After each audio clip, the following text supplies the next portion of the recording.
SNDP യോഗം general secretary Vellappally Natesan പിന്തുണയുമായി ഇതാ NSS general secretary Sukumaran Nair രംഗത്തെത്തി. രണ്ടും ഇടതുപക്ഷത്തോട് ചാഞ്ഞു ചാഞ്ഞ് വീഴാറായ ഒരു മരത്തിന്റെ അവസ്ഥയിലാണ്.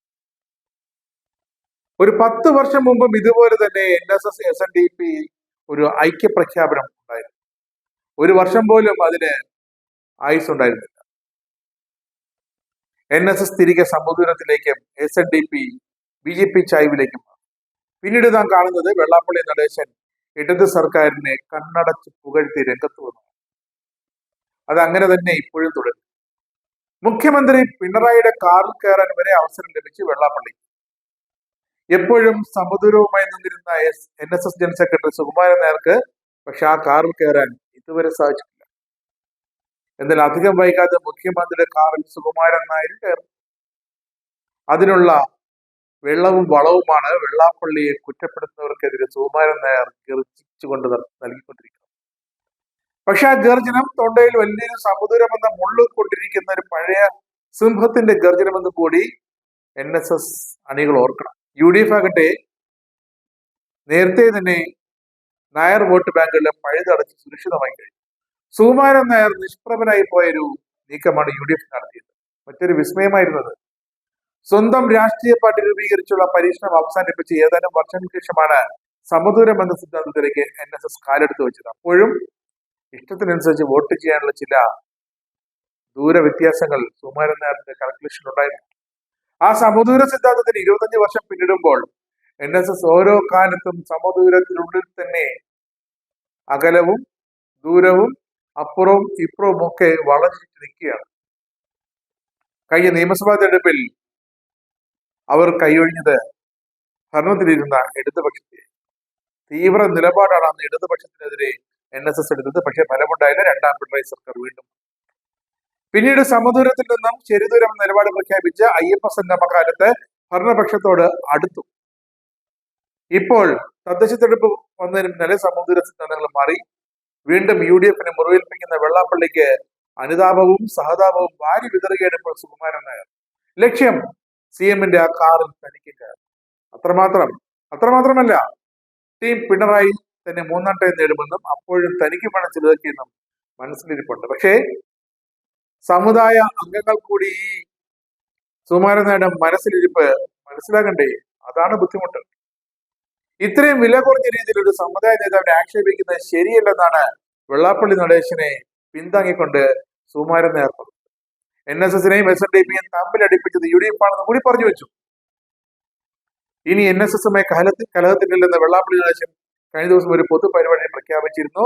ഇതിന് പ്രതികരണമായി വെള്ളാപ്പള്ളി സഹകരണം തേടിയാൽ NSS നേതാക്കളുമായി ചർച്ച ചെയ്ത് തീരുമാനമെടുക്കുമെന്നാണ് സുകുമാരൻ നായരുടെ ഇപ്പോഴത്തെ മറുപടി. അപ്പൊ സമദൂരത്തിൽ നിന്നും ശരിദൂരമല്ല ഇടത് ദൂരത്തിലേക്കാണ് ഇപ്പോൾ സുകുമാരൻ നായർ. NSS-ന് രാഷ്ട്രീയ പാർട്ടി ഉണ്ടായിരുന്നു, NDP. അതിന്റെ സട പൊഴിച്ചതും ഇതേ NSS നേതൃത്വം തന്നെയായിരുന്നു.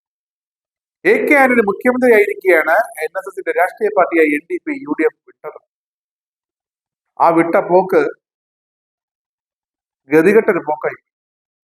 നിയമസഭയിൽ 2 MLA-മാരുണ്ടായിരുന്നു NDPക്ക്. KP രാമചന്ദ്രൻ നായരും R രാമേന്ദ്രൻ നായരും. R രാമേന്ദ്രൻ നായരെ മന്ത്രിയാക്കാൻ AK ആന്റണിയും NDPയും തീരുമാനിച്ചപ്പോൾ KP Ramendran Nair ഇടഞ്ഞു. R Ramendran Nair 3 കൊല്ലം ഭരിച്ചപ്പോൾ NSS നേതൃത്വവുമായി ഇടഞ്ഞു. അവസാനം സ്വന്തം മന്ത്രിയെ പുറത്താക്കാൻ NDP മുഖ്യമന്ത്രിയോട് ആവശ്യപ്പെട്ടു. ഇതിന്റെ ഫലമായി R രാമേന്ദ്രൻ നായരും KP രാമേന്ദ്രൻ നായരും രണ്ടുപേരും പാർട്ടിക്ക് പുറത്തുമായി. അങ്ങനെ UDF-ൽ നിന്നും 96-ൽ മുന്നണി വിട്ട് പുറത്തിറങ്ങുമ്പോൾ NDPക്ക് മന്ത്രിയും MLA-യും ഒന്നുമില്ലായിരുന്നു. പ്രധാനമന്ത്രി നരസിംഹറാവുവിന്റെ ചങ്ങനാശ്ശേരി സന്ദർശനത്തിനും മന്ന സമാധിയുടെ അനാദരവ് കാട്ടിയെന്നായിരുന്നു അന്നൊരു കാരണമായി. സമദൂരം ഏതാണ്ട് അവിടെ തുടങ്ങും. 2001-ൽ NSS തങ്ങളുടെ സമദൂര സിദ്ധാന്തം പ്രഖ്യാപിച്ചു. പെരുന്നയിൽ നടന്ന പത്രസമ്മേളനത്തിലാണ് അന്നത്തെ general secretary PK Narayanapanicker Nair സമുദായങ്ങളെ കോരിത്തിരിപ്പിച്ചുകൊണ്ടുള്ള സമദൂരം പ്രഖ്യാപിച്ചു. അതിന്റെ അർത്ഥം എന്താണെന്ന് അറിയാമോ? ഇടതു മുന്നണിയോടോ വലതു മുന്നണിയോടോ അടുപ്പമില്ല, അകലം മാത്രം. പക്ഷേ സമുദായ അംഗങ്ങളായ വോട്ടർമാർക്ക് ആർക്കു വേണമെങ്കിലും വോട്ട് ചെയ്യാം. വളരെ ദീർഘവീക്ഷണത്തോടു കൂടിയ ഒരു തീരുമാനം. അന്ന് അങ്ങനെയാണ് സമുദായം കണ്ടത്. കാരണം NSS ഒന്നിലും കൈകടത്തുന്നില്ല. എവിടെ വേണോ വോട്ട് ചെയ്യാം, ആർക്ക് വേണമെങ്കിലും വോട്ട് ചെയ്യാം.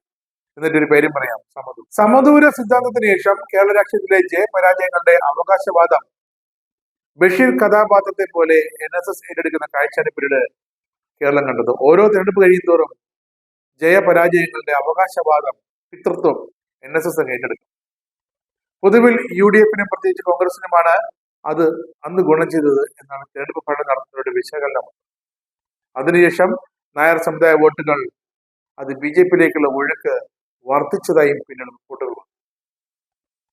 സമദൂര സിദ്ധാന്തത്തിന്റെ അവകാശവാദത്തിൽ നിന്നും ഒരു മാറ്റം നടത്തിയപ്പോൾ NSS-ന് തിരിച്ചടിയേൽപ്പിക്കുന്നത് 2021-ലായിരുന്നു അത്. തെരഞ്ഞെടുപ്പ് കാറ്റുവീശുന്ന മനസ്സിലാക്കാതെ ഭരണത്തിലിരുന്ന ഇടതുപക്ഷത്തിനെതിരെ അന്ന് തീവ്ര നിലപാട് സ്വീകരിച്ചു എന്നാണെന്ന് സുകുമാരൻ നായർ പറഞ്ഞത്. പക്ഷേ അത് സുകുമാരൻ നായരുടെ മാത്രം തീരുമാനമായിരുന്നു. NSS വോട്ട് ബാങ്കുകൾ ഇടതിനും വോട്ട് ചെയ്തു, വലതിനും വോട്ട് ചെയ്തു. സ്വാഭാവികമായും ഭരണമാറ്റം സംഭവിച്ചില്ല. പിന്നെ ശബരിമല സംബന്ധിച്ച് സുപ്രീം കോടതി വിധി നടപ്പാക്കാൻ സംസ്ഥാന സർക്കാർ നടത്തിയ ശ്രമവും അതിനെതിരെ NSS-ഉം കോൺഗ്രസും BJP-യും ഹിന്ദു സംഘടനകളും ഒക്കെ രംഗത്തിറങ്ങിയതിനു ശേഷമുള്ള നിയമസഭാ തെരഞ്ഞെടുപ്പുമായിരുന്നു 2019 ലോക്സഭാ തെരഞ്ഞെടുപ്പിൽ LDF-നേറ്റ കനത്ത തിരിച്ചടിയായിരിക്കാം ഒരുപക്ഷെ LDF-നെതിരായ നിലപാട് സ്വീകരിക്കാൻ സുകുമാരൻ നായരെ പ്രേരിപ്പിച്ചത് സമദൂരത്തിൽ നിന്നും വലതു ദൂരത്തിലേക്ക്. അതും നടപ്പായില്ല. വിധി മറിച്ച് ഇടതുപക്ഷം തിരികെ വരികയും ചെയ്തു. NSS-ഉം സുകുമാരൻ നായരും ഇടതുപക്ഷത്തിനെതിരെ ശത്രുവാകുകയും. അതിനുശേഷം ഇടതുപക്ഷത്തോടുണ്ടായിരുന്ന ഒരു അകൽച്ച കുറച്ചു കൊണ്ടുവന്നത് NSS-ന്റെ നീക്കങ്ങൾ തന്നെയായിരുന്നു. സർക്കാരിന്റെ പല തീരുമാനങ്ങളോടും സുകുമാരൻ നായർ സഹകരിച്ചു. NSS സഹകരിച്ചു എന്ന് വേണമെങ്കിൽ ഔദ്യോഗികമായി പറയാം. പക്ഷെ ഇപ്പോഴത്തെ തദ്ദേശ തെരഞ്ഞെടുപ്പിൽ ഫലം വന്നപ്പോൾ അത് ഇടതുപക്ഷത്തിന് അനുകൂലമല്ലായിരുന്നു. അത് മാത്രമല്ല, കഴിഞ്ഞ കുറെ കാലത്തിനുള്ളിൽ UDF-ൽ നിന്നും ചോർന്നുപോയ നായർ സമുദായ വോട്ടുകളുടെ തുടർ ചോർച്ച തടയാൻ UDF-ന് ഇത്തവണ സാധിച്ചെന്ന് തദ്ദേശ തെരഞ്ഞെടുപ്പിലെ വോട്ട് വിശകലനങ്ങൾ വ്യക്തമാക്കും. അതുകൊണ്ട് തന്നെയാണ് മുൻകാലങ്ങളിൽ തങ്ങളിൽ നിന്നും അകന്നുപോയ നായർ വോട്ടുകളിൽ ചെറിയ പങ്ക് എങ്കിലും തിരിച്ചു വന്നതായി കോൺഗ്രസും ഇപ്പോൾ വിലയിരുത്തുന്നത്. ഇതോടുകൂടി തന്റെ ശരിദൂരം ശരിയാകില്ലെന്ന് NSS തിരിച്ചറിഞ്ഞു. അങ്ങനെയാണ് വീണ്ടും ഇടതുപക്ഷത്തിന് അടുത്തേക്ക് ചായാൻ NSS തീരുമാനിച്ചിരിക്കുന്നത്. ഇനി നേരിട്ടൊരു ചായൽ, കാരണം അയ്യപ്പ സംഗമം നടത്തിയപ്പോൾ അതിനെ അനുകൂലിച്ച് സുകുമാരൻ നായർ രംഗത്ത് വന്നു. ഇടത് സർക്കാർ നടത്തിയ അയ്യപ്പ സംഗമത്തിനെ അനുകൂലിച്ച് തന്നെയാണ് സുകുമാരൻ നായരുടെ ഓരോ വാക്കുകളും പുറത്തു വന്നത്. നോക്കുമ്പോൾ വെള്ളാപ്പള്ളിയും ഇടതിനെ അനുകൂലിച്ച് തന്നെ നിൽപ്പുണ്ട്. എന്നാൽ പിന്നെ നേരിട്ട് CPI-യുമായി ഒരു ബാന്ധവം ഉണ്ടാക്കുന്നതിന് പകരം NSS-ഉം SNDP-യും തമ്മിൽ ഐക്യമുണ്ടാക്കുന്നു. അങ്ങനെ ആ ഐക്യം ഇടതിലേക്ക് ലയിപ്പിക്കപ്പെടും. അതാണ് ഇപ്പോൾ സുകുമാരൻ നായർ തോന്നുന്നത്. പക്ഷേ അത് മനസ്സിലാകേണ്ടത് ശരിക്കും NSS-ന്റെ ഡയറക്ട് ബോർഡ് അംഗങ്ങൾക്കല്ല, NSS-കാരായ നായർ സമുദായക്കാരായ വോട്ടർമാർക്കാണ്.